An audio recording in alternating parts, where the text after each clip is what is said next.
Basirhat hospital আপনি এই রাত্রিবেলা যদি চান দেখবেন যে ইমার্জেন্সি ওরে একটা বিভাগ আছে, ইমার্জেন্সি বিভাগ। তো ওখানে যে দেখবেন সব কারো একটা কান পাওয়া যাচ্ছে না, কারোর হাতে দুটো আঙুল শর্ট, কারোর হেঁটো ভেঙে পা উল্টে গেছে, কারোর মাথা পাটা, কারোর পা টান টান দেওয়া আছে। ওদের জিজ্ঞেস করেন, চাচা তোমার পা টান দেওয়া কেন? দাঁড় খোকা, সে দুই ভাই ঝগড়া করলো, ভাত ধরবো এসে বটির পড়িয়ে দিয়ে মেরে এলো, আমার হেঁটো খুলে ভালো থাক। চাচা তোমার মাথায় অবস্থা কেন? তাহলে সে ভাগনার সঙ্গে জমিনে ঝামেলা হচ্ছিল, ভাগনা এসে শাবল মেরেছে মাথায়। যাক ভালো। আর গোলাম আলী চা তোমার কোমরে কি ব্যায়াম হয়েছে? আর কেন বলো? সেও পড়া পড়ে একটু ঝামেলা হইলো, আমি ঠেকাতে গেল, আর ওরা সে বাঁশ দিয়ে মেরে এলো, সেই বাঁশ আমার কোমরে লেগে। যদি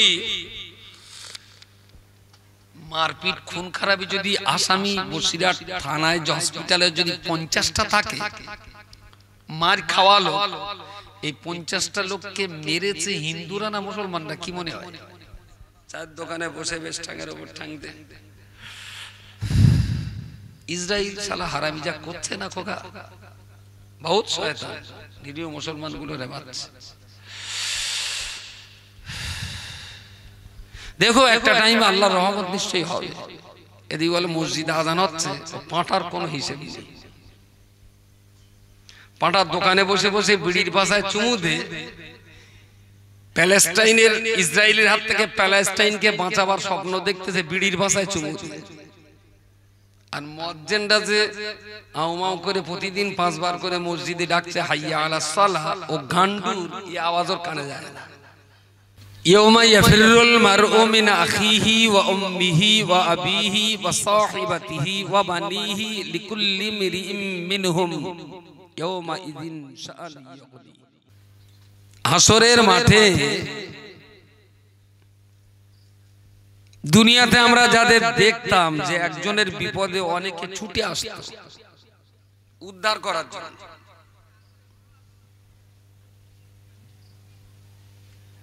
এই থাক থাক কিছু লোক ঘুরুক, তাহলে গ্রামের কিছু সিআইডির লোক অফিসার না থাকলে হয়, কিছু মাথার তো মাথা ঘুরুক, কোথায় কিরকম সুবিধা অসুবিধা আছে না আছে, হুর গেলে মানের ব্যাপারটা পারতো, কিছু সিআইডি দরকার আছে।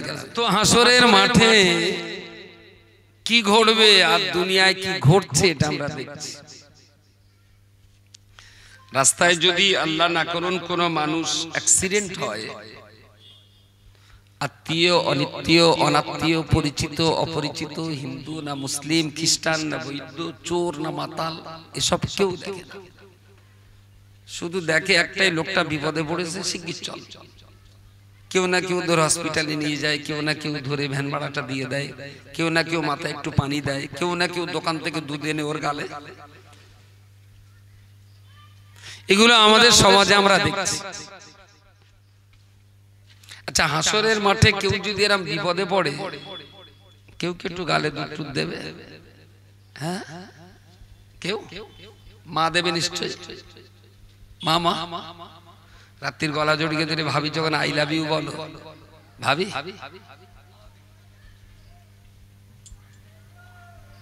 সেই দিন বোঝা যাবে যে চাচা আপন প্রাণ বাঁচা, এই কথাটার যে আসলে দাম কতটা। দক্ষিণ দেবীপুরে বসে ওই কথার দাম বোঝা যাবে না, ওটার দাম বুঝতে গেলে একটু হাসর পর্যন্ত অপেক্ষা করতে হবে। ইয়াফিরুল মারউ মিন আখিহি ওয়া উম্মিহি ওয়া আবিহি ওয়া সাহিবাতিহি ওয়া বানিহি।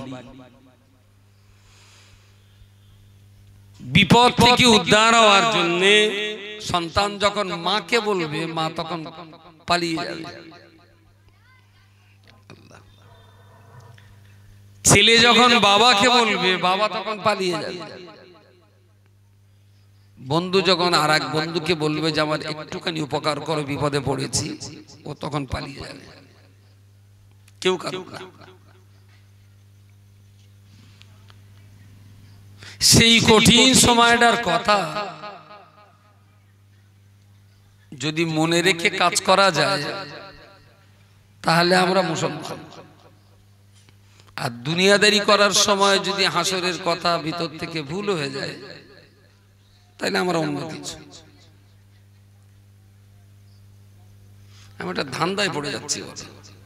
দক্ষিণ দেবীপুরের লোক কি ঠকাবে কিতে কি জানি, কিন্তু এরা তো ঠকায় না কখন, আজকে ঠকাবে না কিতে কি জানি।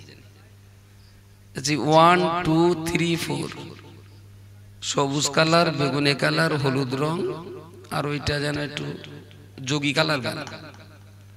যে কাপড়ের ভেতর আছে কি, বাঁশ আছে না কাঠ আছে? এই কাপড়গুলো। প্রথমটা কি কি গাছ, তারপরে এটা কি গাছ, সব করালো।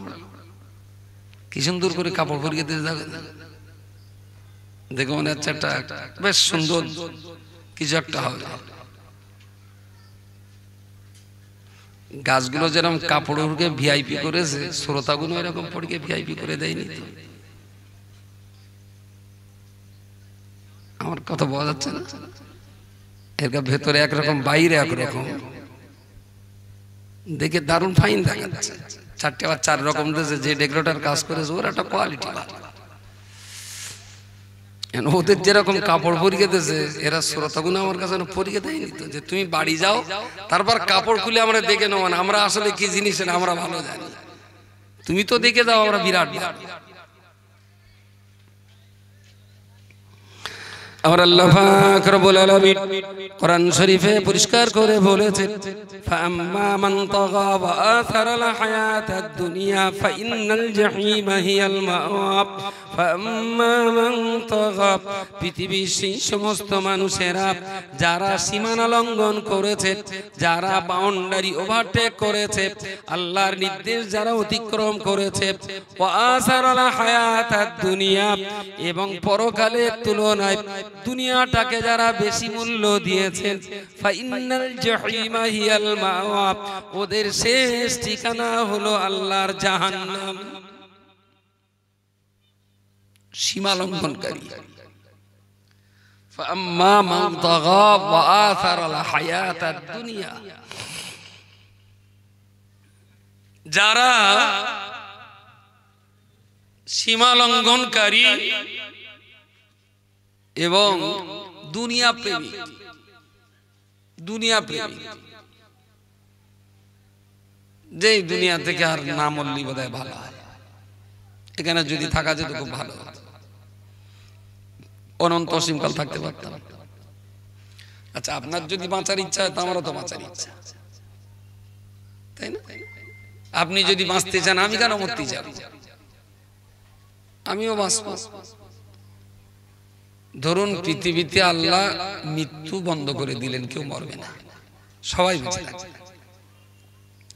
আচ্ছা, নবী আদম থেকে নিয়ে এই পর্যন্ত পৃথিবীতে যত মানুষ জন্ম নিয়েছে, আর যত গরু, যত খেঁকশেল, শ্যাল, বনবিড়াল, ছাগল, হনুমান, হাঁস, যা যা দুনিয়ায় জন্ম নিয়েছে, এরা যদি একটাও না মরতো, আপনার কি পাঠাবার কোনো জায়গা ছিল বলে মনে হয়?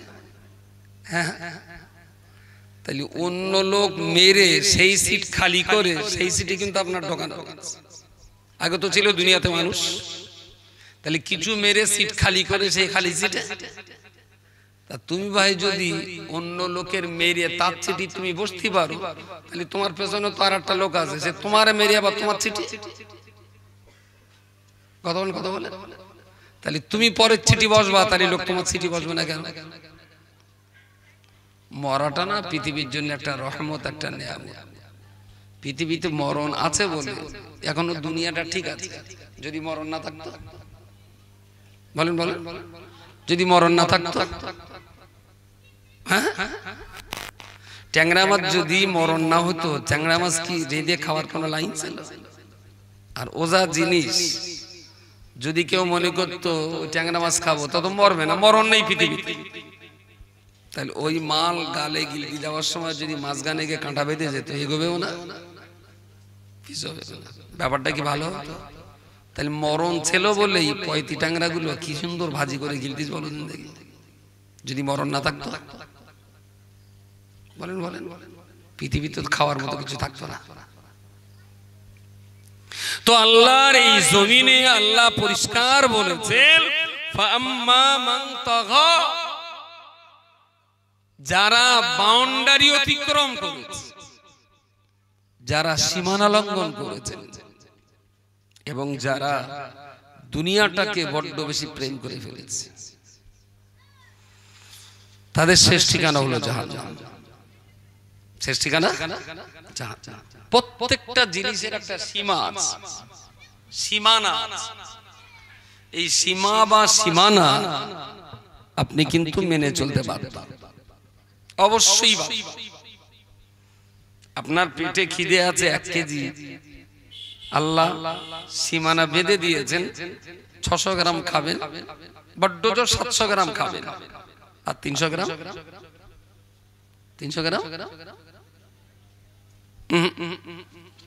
300 পানি, 300 খাবার, 300 খালি। 3 ভাগের 1 ভাগ খাবার, 1 ভাগ পানি, আর 1 ভাগ খালি। এটা হলো সীমানা, বর্ডার। এখন যদি আপনি মনে করেন যে আমার টাকা আমার পেট, আমার জুতি আমি খাবো, এখানে আল্লাহর কি বলার আছে? তাহলে তারা সীমানা লঙ্ঘনকারী। আর সীমানা লঙ্ঘনকারীর শাস্তি আমরা তো ভালোই বুঝে নিয়েছি। একেবারে মিনাল মাহাদিল আল্লাহ, মায়ের কোল থেকে আর কবর পর্যন্ত খাওয়া পেওয়া, আমাল, ইবাদত, শিক্ষা দীক্ষা, চাষাবাদ, ব্যবসা বাণিজ্য, চাকরি বাকরি, আয় রোজগার, প্রত্যেকটা জায়গাতেই একটা সুনির্দিষ্ট সীমারেখা আছে। এই সীমারেখা কেউ যদি অমান্য করে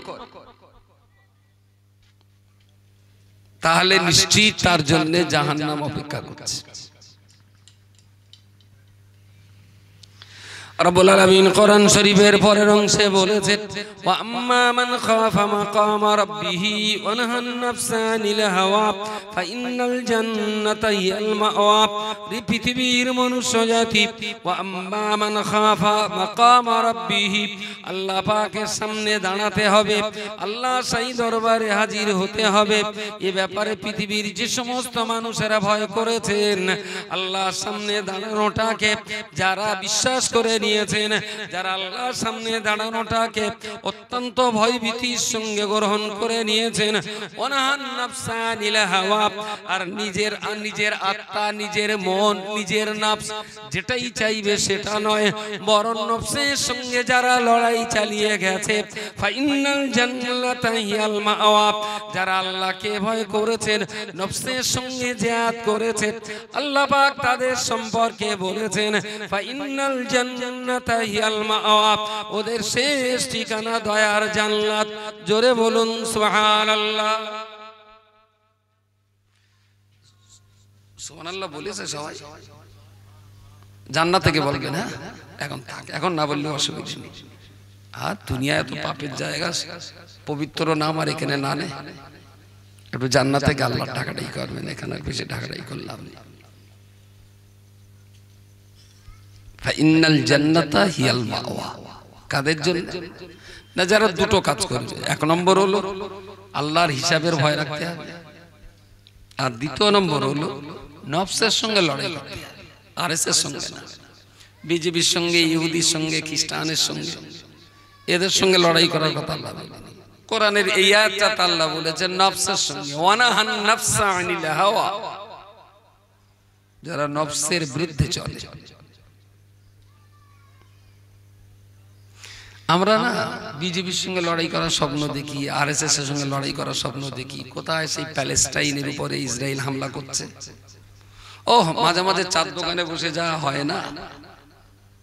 একেবারে ইমান যে নেই তা না, জাজবাটা আছে, চার দোকানে বসে বেশ ঠাঙের উপর ঠাং দে। ইসরায়েল শালা হারামি যা করছে না খোকা, বহুত শয়তান, নিরীহ মুসলমান গুলো রে মারছে। দেখো একটা টাইম আল্লাহর রহমত নিশ্চয়ই হবে। এদিকে বলে মসজিদ আজান হচ্ছে, পাঁটার কোনো হিসেব নেই। পাঁটার দোকানে বসে বসে বিড়ির ভাষায় চুমু দে, প্যালেস্টাইনের, ইসরায়েলের হাত থেকে প্যালেস্টাইনকে বাঁচাবার স্বপ্ন দেখতেছে, বিড়ির ভাষায় চুমু দে। আর মুয়াজ্জিনরা যে আউমাউ করে প্রতিদিন 5 বার করে মসজিদে ডাকছে হাইয়া আলাস সালাহ, ও গান্ডুর এই আওয়াজ ওর কানে যায় না। কোথায় সেই প্যালেস্টাইনের বোমার আওয়াজ গান্ডু দক্ষিণ দেবীর ভালোই শুনতে পাচ্ছে। মুয়াজ্জিন 4-5টা হরেল লাগিয়ে পাশা ফাটানো আওয়াজ দিয়ে ডাকছে হাইয়া আলাস সালাহ, গান্ডুর কানে যায় না। বিড়ির ভাষায় চুমু দিয়ে ইসরায়েলের সঙ্গে জিহাদ করার স্বপ্ন দেখে, বিশাল ব্যাপার। আর ওসব লোকের সঙ্গে না মুখ লাগানো ঠিক না, কারণ ওরা এত পরিমাণ ইটেল হাদিস বলবে আপনি কোনো কুল কেনারা খুঁজে পাবেন না। প্রচুর ইটেল হাদিস ওদের কাছে আছে। ওয়াইদা খাতাবাহুল জাহিলুনা ক্বালু সালামা, আল্লাহ বলেছেন দিন সম্পর্কে যারা জাহেল ওদের সঙ্গে তর্ক বিতর্ক না করে দেখা হলে সালাম আলাইকুম ওয়ালাইকুম সালাম বাসাই পর্যন্ত। এর চাইতে 1 ইঞ্চি যেন বেশি না হয়, তাহলে মান সম্মান নষ্ট হবে। আমি বলছি কি ইসরায়েল প্যালেস্টাইনকে শেষ করছে, এর বিরুদ্ধে আপনার জিহাদ করতে হবে না। আরএসএস বাবরি মসজিদকে শেষ করেছে, এর বিরুদ্ধে আপনার জিহাদ করতে হবে না, জিহাদ করতে হবে না। আপনি একটু আপনার নফসের বিরুদ্ধে জিহাদটা করবেন, আর কারোর বিরুদ্ধে জিহাদ করা লাগবে না। নিজের নিজের কুপ্রবৃত্তি যেটা কুপ্রবৃত্তি, এইটার বিরুদ্ধে যদি একটু জিহাদ করতে পারেন আপনি সফল, আপনি জিতে যাবেন, আপনি জয়লাভ হবেন।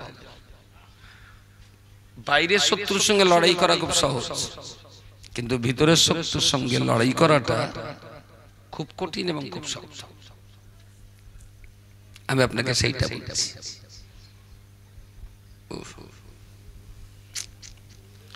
তো আমরা যারা ইসলাম ধর্ম অবলম্বী মুসলিম, যদি একদিক দিয়ে হিসেব করা যায় আমরা কিন্তু খুব ভাগ্যবান। সত্যি সত্যি আমাদের খুব কপাল ভালো, ভীষণ কপাল ভালো যে আল্লাহ আমাদেরকে ইসলামের ঘরে পাঠিয়েছেন। সুবহানাল্লাহ বলে। যদি আল্লাহ যদি আমাদের ইসলামের ঘরে না পাঠিয়ে যদি খ্রিস্টানের ঘরে পাঠাতেন, তাহলে পিতা মাতার স্রোতের টানে প্রত্যেক রবিবারে তো খ্রিস্টানদের ওই কোথায় গির্জায় যেতে হতো, যিশুর সামনে দাঁড়িয়ে প্রণাম করতে হতো, কারণ বাপ মা তো ওইদিকে টেনে নিয়ে যেত। খ্রিস্টান ঘরে জন্ম নিলেন, জন্মটা যদি মুসলমান ঘরে আল্লাহ না পাঠিয়ে আল্লাহ যদি হিন্দুর ঘরে পাঠাতেন, তাহলে দুর্গা পুজো গেল, কালী পুজো গেল, সব তো আমাদের জাতীয় তো বলে বাপ মা টেনে নিয়ে যেত না? হ্যাঁ, টেনে নিয়ে যেত। তো আল্লাহ আমাদেরকে যে একত্ববাদের ঘরে, ইসলামের ঘরে, কোরআনের ঘরে যে আল্লাহ পাঠিয়েছেন, তার জন্য আমরা খুব ভাগ্যবান, আমাদের কপাল খুব ভালো। যদি আমরা একটু যদি বুঝতে শিখতাম, একটু যদি আমরা নিজেরা নিজেদেরকে নিয়ে যদি ভাবনা চিন্তা করতে পারতাম, মনে হয় সমাজে এত অজনসিয়াত করা লাগতো না, লাগতো না, লাগতো না। আরে অজনসিয়াত যা হচ্ছে না, হজও করে যাচ্ছি, কিন্তু ফয়সালা দিনের শেষে ন্যায্য পাওনা, আমার কিছু মামু আর আপনাদের কিছু মামি, এই হলো পাওনা। আমরা বাড়ি যাওয়ার সময় কিছু টাকা পাবো, আর আপনার বাড়ি যাওয়ার সময় কিছু বলেন তাবরুক পাবেন। আপনাদের মালটা পেটে করে যাবে, আর আমাদের মালটা পকেটে করে যাবে। বাকি আপনি যেটা পেটে করে নিয়ে গেলেন, কালকে রাত 12টার সময় সেটা আবার চেম্বারে পাওয়া যাবে, আর আমি যেটা পকেটে করে নিয়ে যাচ্ছি কালকে রাত 12টার পরে ওরা পেট্রোল পাম্পে পাওয়া যাবে, কারণ আমি তেল কোনের সময় ওরা মাল লেবে কান লেবে। অ্যাকচুয়াল ধর্ম সভাটা তো যে কলবে গ্রহণ করতে হয়, কলবের ভিতরে গ্রহণ করতে হয়, সে ধর্মসভা খুব একটা হয় বলে আমার মনে হয় না। যারা করতে আসে তাদেরও যুদ্ধ বরাত একরকম, আর যারা নীতি আসে তাদের তো যুদ্ধ বরাত মাশাআল্লাহ আরো বরকতপূর্ণ। বক্তা দেবে দুধ, ও বাড়িতে এনেছে ঝুড়ি, তা ঝুড়িত করে দুধ কোনোদিন বাড়লে দান যায়? কখনো হয়? প্রিয় শ্রোতা মণ্ডলী, মনে রাখুন আল্লাহ পাক রব্বুল আলামিন আমাদেরকে বড় সৌভাগ্যবান করে, বড় পুণ্যবতী করে দুনিয়াতে পাঠিয়ে দিয়েছেন। আমরা বড় পুণ্যবান, বড় সৌভাগ্যবান। কোরআনের ঘরে জন্ম নিয়েছি, ইসলামের ঘরে জন্ম নিয়েছি, জন্মগতভাবে আল্লাহর নামটা শুনতে পেয়েছি, রাসূলুল্লাহর নামের আওয়াজ শুনেছি। মুসলিম মহল্লাতে জন্ম নেবার কারণে প্রতিদিন মুয়াজ্জিনের আযান আমরা কানে শুনতে পেয়েছি। আশহাদু আল্লাহ ইলাহা ইল্লাল্লাহ, আশহাদু আন্না মুহাম্মাদার রাসূলুল্লাহ, হাইয়া আলাস সালাত। কি সুন্দরভাবে ইসলামের একত্ববাদের আওয়াজ, নামাজের আওয়াজ, সফলতার আওয়াজ, আমার নবীর সাক্ষ্যের আওয়াজগুলো আমরা বাচ্চা বয়স থেকে শুনে এসেছি। কিন্তু দুর্ভাগ্য পোড়া কপাল আমাদের, এত সুন্দর পরিবেশ, এত সুন্দর জায়গায় জন্ম নেওয়ার পরেতেও ইসলাম আর মুসলমান আমরা বুঝতে শিখলাম না। যদি আমার গোনা ত্রুটি বিচ্ছেদ হলে ক্ষমা করেন, আর দক্ষিণ বলুন, দক্ষিণ সবই তো চেনা পরিচিত লোক, এখানে তো আর অপরিচিত কেউ নেই, সব নিজেরা নিজেরা। আচ্ছা, এখানে একটা লোকের বললাম, চাচা তুমি মমতা ব্যানার্জি চেনো? তাহলে দেখো দিন কোগা আঙ্গা মুখ্যমন্ত্রী না, খুব চিনি। আমলিতা ওনার সম্পর্কে তোমার কিছু জানাটা না আছে? হ্যাঁ, আঙ্গা কোচিনবার ভান্ডারে টাকা দেয়, তারপর আমি বুড়ো হয়েছি বলে আমারও 1000 করে দেয়। তারা আঙ্গা কোচি স্কুলে যায়, ওর একটা সাইকেল দিল। তারপর বুড়ো কোচিটা সে আবার স্কুলে গিয়ে টিফিন লে যায়, প্রতিদিন খিচুড়ি দেয়। তারপর সে একদম খুচরো কোচিরা, সেও আইসিডিএস যায়, তারও খিচুড়ি দেয়, ডিম দেয়, ছাতু দেয়। তারপরে আমার কোচিটার বছরে 1000 করে টাকা পায়। তার আঙ্গা মেজে বৌমাটার সে কলেজতে পড়ে গিয়ে দাঁত ভেঙে গেল, হসপিটালে লেগে গেল, তার টাকা লাগেনি কোগা, 1.5 লাখ টাকা ওই স্বাস্থ্যসাথী কার্ড দিয়ে কেটে নিল। তার মানে মমতা ব্যানার্জির বরকতার ফজিলত বলা শুরু করবো, তার বন্ধ পারবে না। ওই ভাব বলে যাবে, ওই ভাব বলে যাবে, যতক্ষণ ব্রেক না করেন। চাচা থামো দিন। তাহলে কেন কোগা আমি কৃষক বন্ধুটা বলবো না? ও তো টাকা পাই তো। দেখো দিন সেবার ঝড় হয়ে গেল, আমার 12,000 টাকা দিল মমতা ব্যানার্জি, আমি কেন বলবো? আমি চাচা তা তুমি একটু থামো, আমাকে একটু বলতে দাও। দেখো দিন বৌমা তোমার মরেই গেল, স্বাস্থ্যসাথীর কার্ড ছিল বলে বেঁচে বাড়ি। ভালো চাচা হযরত মুহাম্মদের চেনো? তাহলে হ্যাঁ, আমার সোনার চাঁদ নবী, আমাদের নবী হয় হযরত মুহাম্মদ। তাহলে একটু হযরত মুহাম্মদ সম্পর্কে একটু বলো দিন, কি জানো? তাহলে দেখো আমরা মুখ্য সূক্ষ্ম লোক, আমরা কি অত জানি? ওই হুজুররা আলেম মৌলুকি লোক, ওরাই সব জানে টানে। আমি না তুমি কি জানো? তাহলে মক্কায় জন্ম নিল, তার মানে কি এরা মেরে তৈরি তেড়িয়ে দিল বলে লোক মদিনায় গেল। তারপর মদিনায় গিয়ে কিছুদিন থাকার পর শুনেছি মরে গেছিল, কারণ কবর দেওয়া আছে। আর তাহলে আমরা মুখ্য সূক্ষ্ম লোক, আমরা কি আর অত জানি? পুরো খেলা ও তখন মুখ্য সূক্ষ্ম আর কিছু জানে না। নবীর কথা বলতে বললে আমার মনে হয় খুব কম মুসলমান আছে যারা 5 মিনিট বলতে পারবে। আকসার 1-2 মিনিট বলে পুরো ঠান্ডা, আর এগোতে পারবে না। তার নবী সম্পর্কে জানে না, তা বলবে না। শেষটা বললি বলেন কোগা আমি যদি সেই যুগে হতুম না, তাহলে সব বলতে পারতুম। আমি কি তখন ছিলাম না? কিন্তু আমি জানবো। আপনি সেদিন ছিলেন না, আপনি সেদিন থাকবেন না বলেই তো নবী বলেছেন, তারাকতু ফীকুম আমরাইন লান তাদিল্লু মা তামাসসাকতুম বিহিমা কিতাবুল্লাহ ওয়া সুন্নতি। সুবহানাল্লাহ। আরে আপনি থাকবেন না বলেই তো নবী আগাম আপনার জন্য দুটো জিনিস দিয়ে গেছেন। নবীর জমানায় ছিলেন না বলেই আপনাকে জানবার আর জানাবার জন্যই তো দুটো জিনিস রাসূল দেখে গেছেন। প্রিয় নবী আমার বিদায় হজ্জের সময়তে আরাফা আপনার হজের ময়দানে আরাফাতের মাটিতে আল কাসওয়ান আমি উটের পিঠে দাঁড়িয়ে উনি যখন খুতবা প্রদান করছেন ওই খুতবা দেওয়াকালী একটা টাইমে নবী বললেন, বাবা সাহাবী, আজকে বছরে হজ কার্য সুসম্পন্ন করতে এসেছি, আগামী বছর এই ময়দানে আবার লক্ষ লক্ষ মানুষেরা হজ করবার জন্য এই ময়দানে জমা হয়ে যাবে। ও বাবা সাহাবী, তবে সম্ভবত আগামী বছরে তোমরা আবার হজ করতে আসবে, কিন্তু আগামী বছরের ওই হজের মজলিসে আমি রাসূলুল্লাহ আমার বোধহয় থাকা হবে না। মনে হচ্ছে আমার থাকা হবে না। কোথায় যাবে? বলেন আমাকে আল্লাহ তুলে নেবে, মনে হচ্ছে তুলে নেবে। কারণ আল-ইয়াওমা আকমালতু লাকুম দীনাকুম ওয়া আতমামতু আলাইকুম নি'মাতি ওয়া রাদিতু লাকুমুল ইসলাম দীনা। আল্লাহ আজকেই আমার কাছে কোরআনের আয়াত পৌঁছে দিয়েছেন।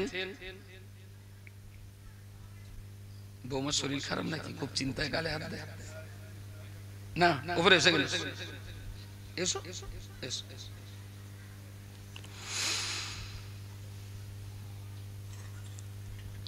সবাই বলে ধর্মসভা জান্নাতের বাগান, কিন্তু সুমন্দিরা ঢুকতে চায় না। ধর্মসভা কি আমি বলেছি? সবাই বলে না ধর্মসভাটা? ও তো বাচ্চা মানুষ, এখনো বুঝতে শিখেছি, ওর এখনো বোঝার সময়ও হয়নি আর বুঝতে শিখেনি। কত মলছে হুজুর আঙ্গা গ্রাম একটা জান্নাতের বাগান বসবে, একটা অজব, আপনার একটা আসতে হবে। কবে? আমি ফাল্গুন মাসের 23 তারিখ কি 24 তারিখ। তাহলে তখন ডায়েরি খালি আছে, লিখে নেন, লিখে নেন। তাহলে সময় করে আসবেন, তাহলে বাবা একটু খরচ খরচাটা বলে নিলে হতো। তা কত দিতে হবে? তা বলছে জানো তো এবার নতুন গাড়ি, পাকা ড্রাইভার, তা অন্তত 1025 টাকা দিও। তাই বলি শালা এরাই তো বলে ধর্মসভা জান্নাতের বাগান, তো শালারে বলতে জান্নাতে ঢুকতে টাকা চাচ্ছে কেন? বুঝতে পারেন? ওরাই তো বলে যে ধর্মসভা যেখানে আল্লাহ, যেখানে নবী শরীয়তের কথা আলোচনা হবে, সেটা হলো জান্নাতের বাগান। আমি তোরে বললাম বাগানে ঢোক, বলে 30,000 টাকা দিতে হবে। এই শালা যদি টাকা না দেই তাহলে জান্নাতে যাব না। তাহলে চুক্তি করা পার্টি, এসব পার্টি যাবে কোনে? তাইলে টাকা না দিলে তো জান্নাতে ঢুকবে না, তাহলে ঢুকবে কোথায়? কথা বলে জায়গা তো দুটো, জান্নাত আর দুটো জায়গা ছাড়া তো 3টে জায়গা নেই। তা জান্নাতে ঢুকতে গেলে যদি টাকা চায়, আমি বললাম টাকা দিতে পারবো না, তাহলে তোর কাছে জান্নাতে যাবোই না। তুই যদি ভাই জান্নাতে না ঢুকিস তা ঢুকবি কোথায়? কোথায়? আর ফতোয়া দেওয়ার দরকার আছে? তো ছেলে মানুষ এখন জান্নাত জান্নাত বোঝে না। কত সেনা পাকা পাকা খেয়ে বিনা টাকায় তাই জান্নাতে ঢুকতে চায় না। আর তো বাচ্চা মানুষ। যেটা বলছিলাম যে আমরা যারা ইসলাম ধর্ম অবলম্বী মুসলিম, যদি একবার বুঝতে চাইতাম বা চেষ্টা করতাম ইসলামটা কি জিনিস,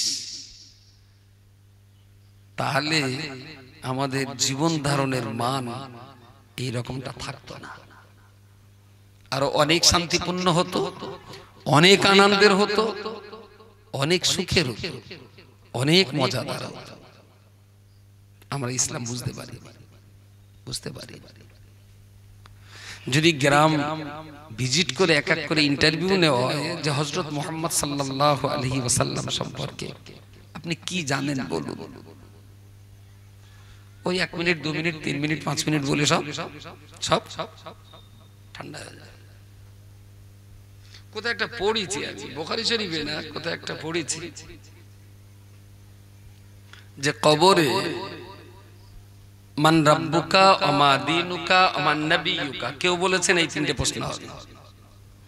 আবার কোন কোন কিতাবে পড়েছি 5টা প্রশ্ন হবে। এই 3টের সঙ্গে ওয়া মা ইমামুকা ওয়া মা কিবলাতুকা, তোমাদের কিবলা কি আর তোমাদের ইমাম কি। আবার কোন কিতাবে পড়েছি 6টা প্রশ্ন হবে। মান রাব্বুকা ওয়া মা দীনুকা ওয়া মান নাবিয়ুকা ওয়া মান ইখওয়ানুকা ওয়া মা কিবলাতুকা, আর একটা কি জানো, 6টা প্রশ্ন। একটা হাদিসে বুখারীতে পড়েছি কি কোথায় পড়েছি ওইটা মনে মনে পড়ছে না, তবে পড়েছি ঠিক কোথাও না কোথাও। সেখানে দেখছি কবরে অত টত প্রশ্ন হবে না, প্রশ্ন একটা অত প্রশ্ন, তিনটে না পাঁচটা না ছটা না, কবরে একটাই প্রশ্ন। কি প্রশ্ন? প্রিয় নবী মুহাম্মদুর রাসূলুল্লাহ সাল্লাল্লাহু আলাইহি ওয়াসাল্লাম তিনি সাহাবীদেরকে লক্ষ্য করে বলেছেন, বাবা সাহাবী, আল্লাহ পাকের বান্দা ইন্তেকাল করবে, গোসল করবে, কাফন গোসল করানো হবে, কাফন দেওয়া হবে, জানাজা নামাজ পড়িয়ে কবরে দাফন করে দেওয়ার পরেতে ওই বান্দার কবরে একটা মানুষের চেহারা দেখিয়ে বলা হবে, মা কুনতা তাকুলু বিহাযার রাজুল, মা কুনতা তাকুলু বিহাযার রাজুল। ও আল্লাহর বান্দা বলো বলো এই মানুষটার সম্পর্কে তুমি কি জানো? কাকে দেখানো হবে? রাসূলুল্লাহ সাল্লাল্লাহু আলাইহি ওয়াসাল্লামকে দেখানো। এই দেখানোটা নিয়ে অনেক রকমের ব্যাখ্যা বিশ্লেষণ হয়েছে। কেউ বলেছেন নবীর ছবি দেখানো হবে, কেউ বলেছেন না,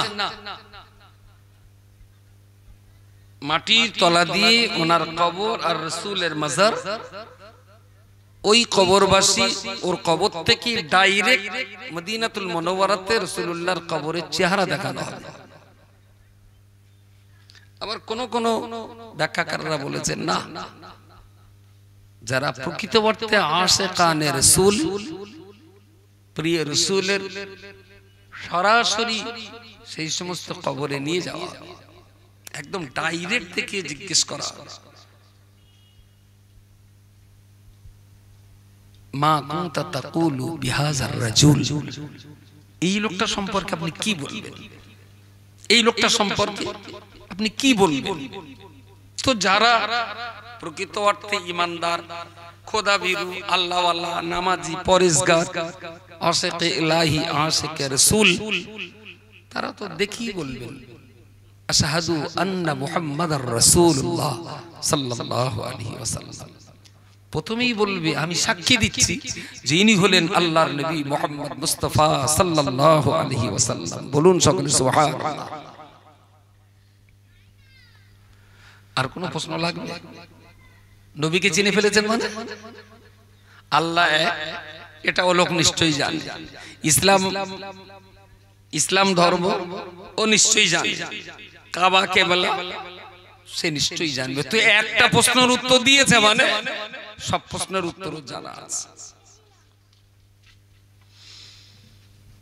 বাকি যারা ইসলাম সম্পর্কে পড়াশোনা নেই, গবেষণা নেই, ফিকির নেই, চেষ্টা নেই, জানার আগ্রহ, উৎসাহ, উদ্দীপনা নেই, ওদের কবরে যখন দেখানো হয়, তাই তো কই নল্লি হাট গেলে তো দেখিনি তো কোনোদিন। তারপর ছেলে বেঁধেছি গাছারি ভাবলে, সেখানেও তো কোনোদিন দেখিনি। খোকা আমি চিনতে পারলাম না, কপাল শেষ। শুরু হবে 37 নম্বর বুকুদ্দে। হারামখোর, সৃষ্টি জগতের শ্রেষ্ঠতম নেয়ামত তুমি মুহাম্মদুর রাসূলুল্লাহকে চিনতে পারোনি মানে তোমার দুঃখ দুর্দশার আর কোনো শেষ নেই। একটাই প্রশ্ন হবে, আর ওই প্রশ্নে যে জবাব দিতে পারবে সব প্রশ্নই তার জানা থাকবে। আর ওই প্রশ্নটাকে কেউ যদি জবাব দিতে না পারে তাহলে কোনো প্রশ্নের উত্তর তার জানা নেই। একটাই প্রশ্ন। প্রিয় শ্রোতা মণ্ডলী, তাহলে আমি কি বলতে পারি না যে নবীকে কবরে দেখি জিজ্ঞেস করা হবে, মা কুনতা তাকুলু বিহাযার রাজুল, এই মানুষটা সম্পর্কে আপনার বক্তব্য কি? তাহলে এই বক্তব্যটা স্পষ্ট করার জন্য প্রতি 24 ঘন্টার ভিতরে, প্রতি 24 ঘন্টা আপনি চাষাবাদ করবেন, ব্যবসা বাণিজ্য করবেন, চাকরি বাকরি করবেন, আপনি আপনার সন্তান সন্ততির দেখভাল করবেন, জলকর করতে হবে, ইট ভাটা চালাতে হবে, দোকান চালাতে চালাতে হবে, ফ্রি করতে হবে, তার মাঝখানে আবার আত্মীয় স্বজনের দেখভাল করতে হবে। ওগো আল্লাহর বান্দা, তার ভিতরে প্রতি 24 ঘন্টা টাইমের ভিতরে এমন 5টা মিনিট কি আপনার হয় না যে 5 মিনিট আপনি আল্লাহর জন্য ভাববেন, যে 5টা মিনিট আপনি আপনার নবীকে নিয়ে ভাববেন, যে 5টা মিনিট আল্লাহর দেওয়া কোরআন নিয়ে আপনি ভাববেন, যে 5 মিনিট আপনি ইসলাম ধর্ম নিয়ে আপনি ভাববেন, তাহলে সর্বমোট আল্লাহর জন্য 5 মিনিট, নবীর জন্য 5 মিনিট, ইসলামের জন্য 5 মিনিট, কোরআনের জন্য 5 মিনিট। প্রতিদিন মুসলমানের বাচ্চা অনলি 20টা মিনিট একটা জায়গায় বসে ইমাম কিংবা আলিম, হাফিজ কিংবা মাওলানা একটা মানুষের কাছে বসে যদি প্রতিদিন 20টা মিনিট টাইম দিয়ে যদি আল্লাহ, নবী, কোরআন আর ইসলাম নিয়ে যদি ভাবতে পারতাম, যদি আমরা গবেষণা করতে শিখতাম, যদি এর জন্য মাত্র 20টা মিনিট সময় ব্যয় করতাম, কসম খোদার করে বলছি আজকে আপনার মতন বান্দাকে চটে বসে আব্দুল মাতিনের বক্তব্য শোনার প্রয়োজন ছিল না। কারণ মাতিন এখানে যা বলবে তাও অনেক আগেই আপনার জানা আছে, কোনো অসুবিধা নেই। তো এই ওয়াসনা তো ফরজ না ওয়াজিব না, মুস্তাহাব। কত লোক তো বাড়ি ঘুমোচ্ছে, কেউ ফতোয়া দিতে পারবে না জজ না শুনলে হারাম হবে বা গুনাহ হচ্ছে। অনলি 20 মিনিটস, 24 ঘন্টা দিন রাত, 23 ঘন্টা 40 মিনিট আপনি কাজে লাগান, আপনার যা মন চায়। 20টা মিনিট অন্তত ইসলামের জন্য দেন, নবীর জন্য দেন, আল্লাহর জন্য দেন। আমি কি বিরাট চাপ দিছি? বিরাট চাপ। প্রতিদিন কত টাইম বলুন দিন অপচয় নষ্ট করছেন। এখানে যতক্ষণ আছেন মাশাআল্লাহ, আমি তো খুব গর্ব করে বলতে পারি যে এই টাইমটা কেউ অপচয় করছে না, টাইমটা কাজে লাগছে। আমি বললাম জাতি জাতি ওই জলকরের মুখে পলির মাথায় 3 জন লোক নল্লির, আর 2টো লোক এখানকার 5টা লোক ওই ব্রিজে পলির মাথায় বসে। আসসালামু আলাইকুম। ওয়ালাইকুম আসসালাম। বলি ভাই এখানে কি? তাহলে একটু বসে আছে। হ্যাঁ একটু বসে আছে। ওরা বলো তাস খেলে না, পাশা খেলে না, বা ফেসবুক না, আই লাভ ইউটিউব কিছু লেগে টেগে না, বিড়িও খাচ্ছে না, গাঁজাও খাচ্ছে না, হাতে তসবিহও নেই, একটু বসে আছে। আরে শালা হারামি, আল্লাহ তোরে পৃথিবী থেকে বসে বসে সময় নষ্ট করার জন্য পাঠিয়েছে। এই জন্য তোরে তো পৃথিবীতে বসে বসে সময় নষ্ট করার জন্য পাঠায়নি, দুনিয়াতে পাঠানো হয়েছে তো একটা লিমিটেড টাইম। জন্ম থেকে মরণ টাইম বাঁধা আছে না? টাইম বাঁধা আছে না? এ তো নির্ধারিত টাইম। 1 মিনিট সময়ের দাম কত?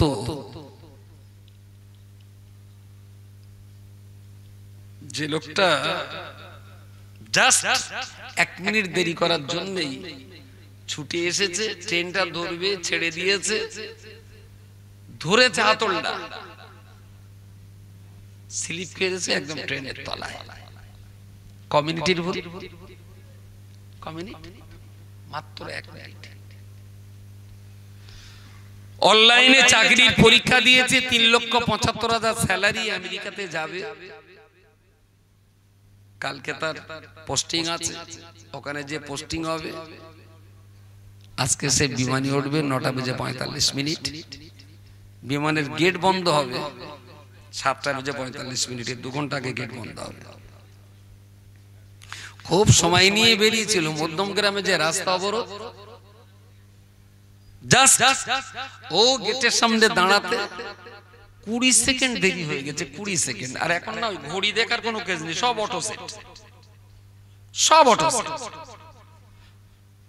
ঠিক 60 সেকেন্ড পেরিয়ে গেল মানে অটোমেটিক লক, কোনো উপায়। তা মাত্র 5 সেকেন্ড দেরি করেছে, দেখিয়েছে কার্ড পাঞ্চিং করছে, ওর আর বোর্ডিং পাস দেখায় না। কি ব্যাপার? বলো টাইম ওভার হয়ে গেছে। মাত্র 5 সেকেন্ডের জন্য সারা জীবনের কষ্ট মেহনতের ইন্টারভিউ পাস করা চাকরি হাতছাড়া হয়ে গেল। ও জানে যে সময়ের দামটা কত।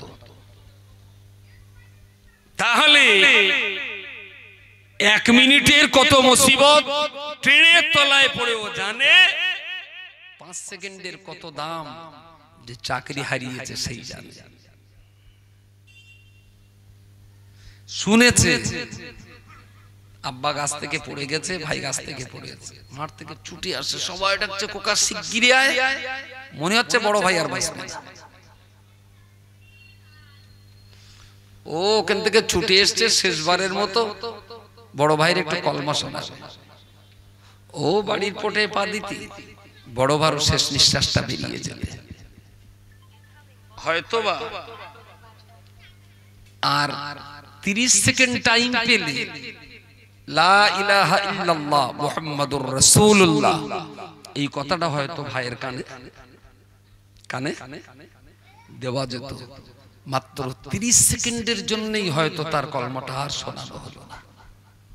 ওই লোকটাই জানবে 30 সেকেন্ডের দাম কত। আমাদের হাতে এত সময় এত সময় এত সময় যে দিব্যি মোড়ের মাথায় বলেন কি করতেছেন, এই একটু বসে রয়েছে, কি কামাই ধরতেছে, একটু বসে রয়েছে। আচ্ছা এইটা কি কোনো মদ্দা লোকের কাজ না মেয়ে লোকের কাজ? যে বেকার বসে সময় নষ্ট করছি, এটা কি কোনো মানুষের কাজ যে বেকার সময় নষ্ট করছি আমি? আমার আল্লাহ পাক রব্বুল আলামিন কোরআন শরীফে পরিষ্কার করে বলেছেন, ইন্নাল মুবাজ্জিরিনা কানু ইখওয়ানাশ শায়াতিন, ইন্নাল মুবাজ্জিরিনা কানু ইখওয়ানাশ শায়াতিন। আল্লাহ পাক বলে দিয়েছেন, বান্দারে পৃথিবীর যে সমস্ত বান্দারা অপচয় যারা নষ্ট করে, অপচয় নষ্ট করে, কি নষ্ট সেটা আল্লাহ বলেননি। টাকা নষ্ট না, পানি নষ্ট, সময় নষ্ট না, বাড়িঘর নষ্ট, আল্লাহ কোন জিনিসের নাম উল্লেখ করে বলেননি। তিনি শুধু বলেছেন ইন্নাল মুবাজ্জিরিন, কেবলমাত্র বলেছেন অপচয় নষ্টকারী। কাইন কানু ইখওয়ানাশ শায়াতিন, যারা অপচয় নষ্ট করে তারা হলো ইবলিস শয়তানের ভাই। আচ্ছা এখানে তো একটা কাজ হচ্ছে না, নিশ্চয়ই এই পার্টি মিছিল করে যা যাচ্ছে, ওরা বলা একটা কাজে যাচ্ছে, ওইটা নিশ্চয়ই চেয়ে দামি কাজ। বলেন বলেন, ওটা নিশ্চয়ই চেয়ে দামি কাজ, তাহলে এইটা ফেলে ওটা যাবে। মানুষ তো সবসময় লাভ করে, আরে আমিও লাভ করবো। আমি গেলে দেখলো এর কাছে দেখলো ভাই চিংড়ি মাছ, তেলাপিয়া মাছ কত, একটু তেলাপিয়া মাছ বলে 40 টাকা, সামনে দেখি এরম তেলাপিয়া মাছ 30 টাকা, তাহলে মেয়ের কাছ থেকে তার কাছ থেকে ও মা ও পাশে লোক দেখতেছে ইলিশ মাছ 150 টাকা, মাছ ঝাঁটার বাড়ি ইলিশ মাছ লোক। পৃথিবীতে সবাই তো লাভ করে, এরাও নিশ্চয়ই চালাক কম না, জানে এখানে তো সজনে শাক হচ্ছে, সামনে গেলে খাসির গোশত আছে, ওরা সেই মজলিসে যাচ্ছে এখন। ওখানে আবার কত বৌদি তারা অপেক্ষা করছে, একটু আই লাভ ইউ বলবে, ও তাতে একটু আবার চুমু দেবে, বলবে ওয়েলকাম। সব পার্টি আছে, বিভিন্ন ডিউটি আছে এক একজনের এক এক জায়গায়, সেই সব ডিউটি পালন হয়। কুচি তোমার আর দল টল আছে নাকি? এই তো এসো এসো, হ্যাঁ 8-10 জন আছে না? ওর নাম হলো উৎপাত সংঘ, উৎপাত সংঘ, ওর একটা টিম আছে। দেখো ইন্নাল মুবাজ্জিরিনা কানু ইখওয়ানাশ শায়াতিন। আহারে আপনি আপনার জীবনের টাইমটা কাজে লাগাবেন না, সময়টাকে কাজে লাগাবেন না, সময়ের কি কোনো দাম নেই? বিকেলের পড়ন্ত বেলায় তো 4টে বসে তাস খেলতে, হরতন রিতন গোলাম ইসকমন নিয়ে মাল চালাচ্ছে, তাই এই বয়সে এখনো তাস খেলা গেল না। তাইলে আসলে খেলাধুলো না, এই একটু টাইম পাস করছে, টাইম পাস করছে, টাইম পাস করছিস, টাইম পাস তার মানে সময় পার করাচ্ছে। তাহলে তোর হাতে প্রচুর সময় আছে, তার টাকা যা যা যাবানি আমার যাবানি, আমি 50 গ্রাম ফলিডল তেল আনি, তুই খেয়ে তোর হাতে যখন সময় পার হচ্ছে না, তাই এক্ষুনি তুই আজরাইলি ডাক ডেকে বল আমি চলে যাবো, এখানে থাকতে ইচ্ছা হচ্ছে না। তাতে না ব্যাপারটা ঠিক সেরাম না, এই একটু টাইম পাস করছে। টাইম পাস মানে তো তাই যে তোর এত পরিমাণ সময় আছে, তোর সময় পার হচ্ছে না বলে তুই এটা সেটা করে সময় পার করাচ্ছিস। তা তুই আগে অ্যাডভান্স চল যা, তাড়াতাড়ি যা, কিন্তু শালা হারামি মরবে।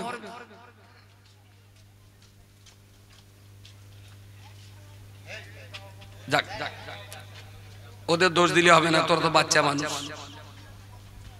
ওরা তো বাচ্চা বাচ্চা মানুষ হতে, ওরা অত বসবে। যারা হাত গড়ি পাঠিয়ে সেইগুলো ধরে, কচিদের ধরে লাভ নাই।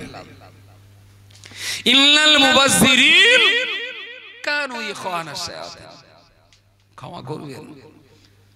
মসজিদে কখনো কখনো দেশ বিদেশে ঘুরতে গেলে বিভিন্ন জায়গায় তো নামাজ কালাম পড়তে হয়, তারপর গাড়ি রাখতে যাই, মসজিদে গিয়ে দেখি একটা লোক পেশাব করে, তা প্রথমেই লুঙ্গিটা এখানে ধরলো, খামসাকে ধরে এইবার তোল, আমি তো অন্যদিক ফিরে কদ্দূর তুলবেন তার তো ঠিক নিত, একদম তুলতে তুলতে পুরো আরশ মহল্লা বন্ধ তুলে ফেললো। ঠিক এখান থেকে এই জায়গায় দলাপানা করে এরম করে বসলো, পেছন দিকতে মনে হচ্ছে দুটো শাকের ডাঁটা দুই দিকে বেরিয়ে পড়েছে, শাকের ডাঁটা বেনা এখানে দলা করে ধরে হিসু করতেছে। তার মানে নামাজ পড়ে পড়ে কপাল কারো বুড়ো ফেলেছে বেচারা এখনো। আর এই ফেদাগুলোর জ্বালায় আমি ঠিক মন খুলে কথা বলতে পারি না, বুঝতে পারেন কে কথা বলেছে। 70 বছর ধরে নামাজ পড়তে যখন পেশাবের মশলা শিখলো না, ওই পেশাবটা না বলে যদি বলি মূর্তিও জানে না, বেশ একটু ভালো লাগে, কিন্তু এই শালাকা জ্বালায় বলার লাইন নাই। পেশাব পিত্তি গেলেও তার একটা সিস্টেম লাগে, ইসলাম তার একটা পদ্ধতি বলেছে। একদম লুঙ্গি পরে এখানে হাঁটু থেকে এই পর্যন্ত ঢেকে থাকবে, পেশাব বেরোবো, আমার পায়ের থেকে এই পর্যন্ত কোন অঙ্গ কেউ দেখতে পাবে না। আর ওসব লোকের একদম পুরো এখানে না তুললি, আমি লয় দেখো আমি যেরকম পিত্তি ফেলো দিই, ওরা যদি দেওয়া হয় না তাহলে সব মাল জাল ওই কোসড়ের ভেতর থেকে যায়, কিছু বাইরে যাবে, ওর জন্য প্র্যাকটিস লাগে। গেল অজু করতে বসে পেটটা প্রথম খুলে দিলে দে, হাতটা ধুয়ে এবারে খুব খুব মস্তি করে দাঁত ঘষতেছে, আর ওদিকে পানি, মনে শালা ঝেটকে লোবো নাকি আগে, তুই অপচয় পানি নষ্ট করতে, তুই এখনো পানির দাম বুঝলে তুই নামাজ মারাতে দিয়েছিস, বন্ধ করতে কত আর মিটার উঠবে খোকা, ওর মিটারের দাম, কিন্তু পানির দামটা বুঝলো না। ও জন্তু যদি ইমাম হোসাইনের সঙ্গে কারবালায় থাকতো তাইলে বুঝতে পারতো এক আজলা পানির দাম কত। পানি ব্যবহার আপনি করুন, কিন্তু অপচয় করার অধিকার এই আকাশ থেকে বৃষ্টি হয়, তা এই আসমানের পানিটা এত চকচকে, এত পরিষ্কার, এত নির্মল, এখনো মাঝখানে আমি আকাশের পানি খাই, বর্ষাকালে যা ধরে রেখে দিয়েছি, কলের পানি, ফিল্টার পানি আমার গালে ঠিক ভালো লাগে না। আকাশের পানির টেস্ট ভালো, ভাতও ভালো হয়, রান্না বান্না করার তরকারিও খেতে ভালো লাগে। তো কখনো কখনো রাত 12টায় যদি পানি আসে না, কিন্তু জিজ্ঞেস করি, বলি ডিশ টিশ খালি আসতে, হ্যাঁ, আমার মনে হচ্ছে এত পানি নষ্ট হচ্ছে, খানিকটা ধরে নেই, আবার রেখে দিলাম। এর ভিতরে কেউ আছে আকাশে পানি খেয়ে বাটি, কেডা? একজন, আচ্ছা একজন, আর দুজনে, হ্যাঁ, ভাত রান্নার জন্য, ফরজ গোসলের জন্য ওই পানিটা খাবে। তবে যেন আবার গাছ থেকে পড়ে আসছি সেটা যেন আবার খাবেন না, বগে যদি পায়খানা করে রাখে পেট লাফি যেন আমার দোষ না। ফাঁকা জায়গায় ডিশ পেতে দেবেন, ও পানি ভাত রান্না বলে না, খেয়ে দেখবেন একবার, নামি দামি কোম্পানির ফিল্টার পানির চাইতে আকাশের পানির টেস্ট ভালো, দারুণ সুন্দর টেস্ট। আর ও পানিতে আল্লাহর রহমতে পেটের কোনো রোগ হবে না, একদম নির্ভেজাল। আমি 2-4 বছর ওই পানি রেখে দেখেছি, ওই পানিতে কোনো শ্যাদলা বাড়ে না, খুব পরিষ্কার পরিচ্ছন্ন পানি। আমার যেন মনে হয় এত পানি নষ্ট করো, থাক না, খানিক ধরে রেখে দিই, খাই আর রান্না করি, যাই হবে। পারলে সারা বর্ষাকালটা আকাশের পানি খাবেন, আর কিছু ব্যারেল ট্যারেল কিনে রেখে ওই পানি সারা বছর ধরে খান। যদি আল্লাহ রাজি থাকে, পেটের ব্যামোর জন্য ডাক্তারকে পয়সা দিতে হবে, আকাশের পানি ধরে খান। ইন্নাল মুবাজ্জিরিন, অপচয় নষ্টকারী। প্রিয় শ্রোতা মণ্ডলী, এই অপচয় বলতে কেউ বা গাড়িতে অপচয় নষ্ট করে, কেউ বা গাড়িতে অপচয় নষ্ট করে, কেউ বা জামা কাপড়ে অপচয় নষ্ট করে, কেউ বা নিজের চেহারা সৌন্দর্যের পিছনে অপচয় পয়সা নষ্ট করে, কেউ বা খেতে বসে অপচয় নষ্ট করে ফেলে, কেউ বা পোশাক পরিচ্ছদে অপচয় নষ্ট করে। আমি আপনার বলতে পারি, পোশাকে আপনি কিছু পয়সা ক্ষতি করেছেন, খাবারে কিছু পয়সা ক্ষতি করেছেন, বাড়িতে অতিরিক্ত ডিজাইন করে কিছু পয়সা অপচয় নষ্ট করেছেন, তাহলে এসব জায়গায় যা নষ্ট করেছেন ও তো পয়সার ক্ষতি করেছেন, কিন্তু ওই পয়সার তুলনায় আপনার জীবন জিন্দেগির সবচেয়ে বেশি দামি হলো সময়। সময় সময় আপনার জীবনের সবচেয়ে দামি সম্পদ হলো হাতের টাইম বা সময়। সময়ের যদি আপনি মূল্য দিতে পারেন তবে আপনি সফল কাম হবেন, আর আপনি যদি সময়ের মূল্য দিতে না পারেন আপনি তো কোনো মতেই সফলতা অর্জন করতে পারবেন না। সময়ের দাম দিতে শিখুন, সঠিক সময়ে সঠিক কাজ। বয়স ছিল 22 বছর, সবাই সিটি মাটি, ভদ্রলোক বিয়ে করি, আমি ভাই বিয়েটা করে ফেলো, তা বলছে বহু প্রস্তাব আছে আমার কাছে, তাই করি আর কি।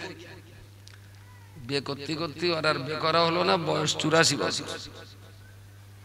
এইবার ওর মনে হয়েছে একটু বিয়ে করে, পার্টি পার্টি জট। 22 বছর বয়সে যেসব পার্টি শিশিমের তো টকা মারলি রক্ত বেরোবে, সেই সব পার্টি সিটি মাত্র হাতছানি দিত। আর 84 বছর বয়সে যখন চামড়া ঢিলা হয়ে যাবে, এখন যদি কোনো এরকম মেয়ের বিয়ের প্রস্তাব দেয়, তার মানে ঠিক সঠিক সময়ে যেটা করার দরকার ছিল আপনি করেননি, লেট করে ফেলেছেন। আজকে আর আপনার ডাকে কেউ সাড়া দেবে না, কেউ সাড়া দেবে না। সামান্য এক কাপ চা কেটলি থেকে ঢেলে দেওয়া হলো, এক চুমুর খেয়ে দেখলেন বেশ মজা, বাহ বাহ দারুণ। গল্প করতে করতে 15 থেকে 20 মিনিট দেরি হয়ে গেছে, চা গালে দিয়ে দেখলেন সে শালা ডাল উঠে গেছে একদম। দেরি করেছেন কতদিন, কতক্ষণ, কত 15 মিনিট। আচ্ছা, যে নামাজটা ফরজ হয়েছিল 14 বছর বয়সে, সেই নামাজটা যদি 54 বছরে পড়ে, 15 মিনিট দেরিতে চা যদি অখাদ্য হয়ে যায়, তাহলে 40 বছর দেরিতে নামাজ কি আর খাদ্য আছে বলে মনে হয়? নামাজ মাত্র 15 মিনিট দেরি করলে চা আর খাওয়া যায়, চাতে ডাল উঠে যায়। 15 মিনিট দেরি করেছিলেন, আর এ নামাজ, যে নামাজ ওর পড়া উচিত ছিল 15 বছরে, সেই নামাজ পড়ছে 55 বছরে, পাক্কা 40 বছর পর। ওর নামাজের আর জাত আছে বলতে চাচ্ছেন? নামাজের সঠিক সময়ে সঠিক চিন্তা ভাবনার সঠিক পদক্ষেপে উপযুক্ত কাজটা যদি করতে পারেন, আপনি কিন্তু জ্ঞান, আপনি সফল কাম, আপনি জিতে গেছেন। আর যদি সঠিক সময়ে ঠিক সময়ে যদি ঠিক কাজগুলো করতে না পারেন, তাহলে জানবেন সময় যদি আপনি কাজে লাগাতে না পারেন, তাহলে একটা টাইমে সময় কিন্তু আপনাকে কাজে লাগিয়ে নেবে, সময় কিন্তু আপনাকে ব্যবহার করে নেবে, সেদিন আর কিছু করার থাকবে না। এই মাওলানা রজওয়ালি সাহেব কোথায় রয়েছে? আসেনি রজওয়ালি সাহেব? ও এখন মুফতি সাহেব, তাই তো এসে গেছেন মনে হয়। আমার না খুব কষ্ট হচ্ছে, একটু ডাকো তাড়াতাড়ি। এইদিকে না, এইদিকে কোন দিকে আছে? আমি না এসেও ঠিক টাইমে এসেও বসেছিলাম, এই হাতটা এত যন্ত্রণা হচ্ছে না, আমি ঠিক স্বস্তি পাচ্ছি না। তো মুফতি সাহেব ডাকো। আমি এত সময় ধরে ডাইরেক্ট কোনো কথা বলিনি, আমি সামগ্রিকভাবে একটা বিষয়বস্তু উপস্থাপনের চেষ্টা করেছি, যাতে আপনি একটু বোধগম্যে নিতে পারেন, আর আপনি আপনার জীবনের মূল্যবোধটুকু অন্তত আপনি নিজে বুঝতে শিখুন। আমি আমার নিজেকে যদি বুঝতে না পারি, পৃথিবীর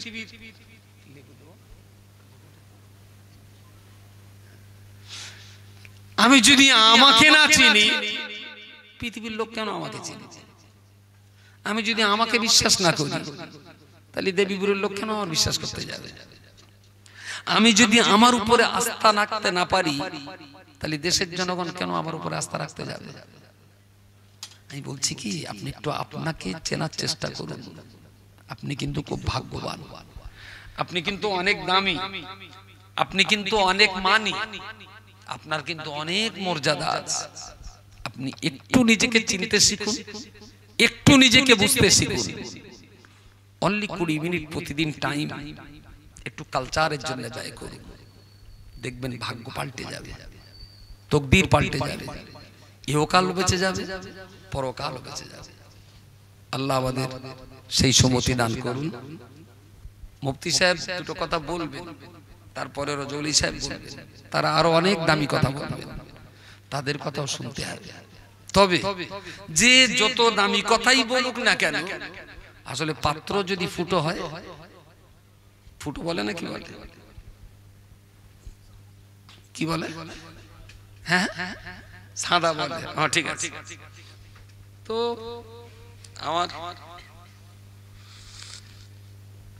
আমি এত সময় ধরে শুধু পাত্রটা সোজা করতে বলেছি, মাল ঝাল দাদাবাদ দেব, রজবালি দেবে, মুফতি সাহেব যাবে। আপনি আপনার পাত্রটা ঠিক করে রাখুন, তাহলে তারা যেটা দেবে ঠিকঠাক মতো জায়গায় থেকে যাবে। যে দেশে আমরা বাস করছি, আপনি ধর্মকর্ম করুন আর যাই করুন, দেশটার কথা কিন্তু আপনার মাথায় রাখতে হবে। আপনি ভারতবর্ষে বাস করবেন অথবা ভারতবর্ষকে চিনবেন না, জানবেন না, এটা হতে পারে না। এদেশে ধরুন 130 কোটি মানুষ, তার ভেতরে 20 কোটি আমরা আছি, বাকি হিন্দু ভাইরা আছেন। আচ্ছা, বসিরহাট হসপিটাল আপনি এই রাত্রিবেলা যদি চান দেখবেন যে ইমার্জেন্সি ওরে একটা বিভাগ আছে, ইমার্জেন্সি বিভাগ। তো ওখানে যে দেখবেন সব, কারো একটা কান পাওয়া যাচ্ছে না, কারোর হাতে দুটো আঙুল শর্ট, কারোর হেঁটো ভেঙে পা উল্টে গেছে, কারোর মাথা পাটা, কারোর পা টান টান দেওয়া আছে। ওদের জিজ্ঞেস করেন, চাচা তোমার পা টান দেওয়া কেন? দাঁড় খোকা, সে দুই ভাই ঝগড়া করল, ভাত ধরবো এসে বটির পড়িয়ে দিয়ে মেরেলো, আমার হেঁটো খুঁজে। ভালো থাক। চাচা তোমার মাথা এই অবস্থা কেন? তাহলে সে ভাগনার সঙ্গে জমিনে ঝামেলা হচ্ছিল, ভাগনা এসে শাবল মেরেছে মাথায়। যাক ভালো। আর গোলাম আলী চা, তোমার কোমরে কি ব্যায়াম হয়েছে? আর কেন বলে, সেও বড়া পরে একটু ঝামেলা হইলো, আমি ঠেকা দিয়ে গেল, আর ওরা সে বাঁশ দিয়ে মেরেলো, সেই বাঁশ আমার কোমরে লেগে। যদি মারপিট খুন খারাপি যদি আসামি বসিরহাট থানায় হসপিটালে যদি 50টা থাকে, মার খাওয়ালো, এই 50টা লোককে মেরেছে হিন্দুরা না মুসলমানরা, কি মনে হয়? কথা বলেন, কথা বলেন। 50টাই মুসলমানদের, তাহলে মেরেছি আমরা, মার খেয়েছি আমরা। এইবারে হিন্দুরা কিন্তু একটা কথা ভাবছে, আমাদের প্রতিবেশী যারা আছে ওদের সঙ্গে কথাবার্তা হয়, তাহলে মাদি সাহেব কিছু মনে করবেন না, আমাদের কিন্তু টেনশন হয়। কেন বলেন দিন? তা বলছে ও যদি এই সাবলে যদি মামুর মাথা এইভাবে ঝাঁকতে পারে, তাহলে আমার মাথা ঝাঁকবে তো এখন আর তখন। ও তো মার ভাই মামু, তারে যদি সাবল মারতে পারে তাহলে আমাদের কি করতে পারে? খুব কি উড়িয়ে দিতে পারেন কথাটা? কথা বলে সংখ্যায় আমরা কিন্তু কম, কিন্তু জায়গা মতো ওরা হলো অনেকটাই আতঙ্কে থাকে। এতে হচ্ছে কি, আমরা নিজের হাতে করে শত্রু তৈরি করছি। নামাজ যদি 5 বছর পরে পড়ুন তা পড়ুন, অন্তত মদ খাওয়াটা ছাড়ুন, গাঁজা খাওয়াটা ছাড়ুন, চুরি ডাকাতি কোন রাহাজানি থেকে একটু বাঁচার চেষ্টা করুন। দেখবেন এই সমাজে আমরা মাথা তুলে বাঁচতে পারবো। আল্লাহ আমাদের তৌফিক দান করুন। মুফতি সাহেব হুজুর এসেছেন, তার আলোচনা শুনতে হবে। দূরে যারা আছেন সবাইকে আমি মঞ্চে আসার জন্য, ডায়াসে বসার জন্য অনুরোধ করছি। আর